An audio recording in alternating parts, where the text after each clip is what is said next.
বিশ্বকাপ জয়ের পর থেকেই আর্জেন্টিনাকে বাংলাদেশে নিয়ে আসার গুঞ্জন বেশ চাউর হয়ে উঠেছে।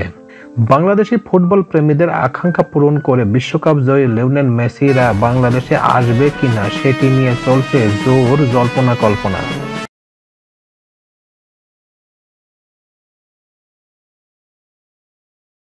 আর্জেন্টিনার বাংলাদেশে আসা প্রায় চূড়ান্ত।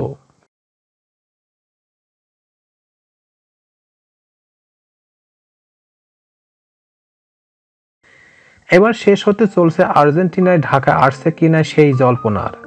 বাফুফের পরিকল্পনা আগামী জুন উইন্ডোতে আর্জেন্টিনাকে বাংলাদেশে আনার।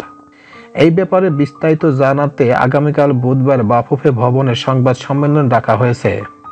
বিশ্বকাপ জয়ী আর্জেন্টিনায় ঢাকায় আসার প্রায় চূড়ান্ত জানিয়েছেন বাফুফের সভাপতি কাজী সালাউদ্দিন। গণমাধ্যমের কাছে জানিয়েছেন, আর্জেন্টিনার প্রস্তাবিত বাংলাদেশ সফর প্রায় চূড়ান্ত হয়ে এসেছে।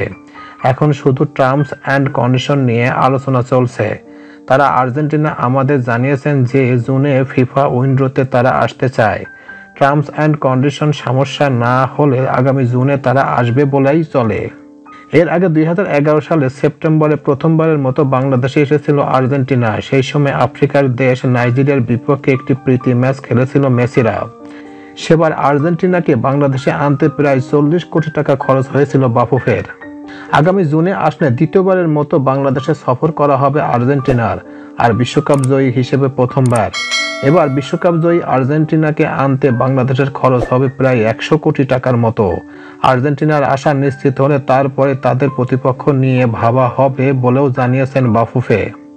তো এই ছিল মোটামুটি আমাদের আজকের প্রতিবেদন। উপরোক্ত প্রতিবেদন থেকে আমার একটা জিনিসই বুঝলাম যে এই যে বাফুফি এক্সট্রা ভাবে টাকা খরচ করছে, বাংলাদেশের অবস্থা বর্তমান খুবই করুণ। আর এই সময় এক্সট্রা টাকা খরচ করে কি লাভ হবে বাফুফের? কারণ বাংলাদেশের যে অবস্থান এখনো যে কোন সিরিয়ালে আছে সেটা যে আদেও জীবনে বিশ্বকাপ খেলতে পারবে কিনা এর কোনো গ্যারান্টি নাই। কারণ আমার জানা মতে কিয়ামতের আগ দিন পর্যন্ত জীবনে বাংলাদেশ নামক এই দলটি বিশ্বকাপের আসরে খেলতে পারবে। কারণ তাদের যে লেন্থ, তাদের যে চেহারা, আর যত ঘুষখোর আছে এই বাফুফে, তা কল্পনার বাইরে। এই যে বাংলাদেশের সম্পদ এক্সট্রা ভাবে ইচ্ছাকৃতভাবে বারবার নষ্ট করছে, এতে সরকারের আরো ভাবমূর্তি নষ্ট হবে। এই যে আর্জেন্টিনা ব্রাজিল নিয়ে এই যে বাংলাদেশের মানুষ মাতামাতি করে, এটা আসলে একেবারে বোকামি এবং নাদানের মতো কাজ করে বাংলাদেশের অনেক দর্শনার্থী। তারপরে বাংলাদেশের দর্শনার্থী দেখছে ঠিক আছে, কিন্তু এক্সট্রা ভাবে আর্জেন্টিনা আনার জন্য যে এত টাকা নষ্ট করছে, এটার জন্য কে দায় নেবে?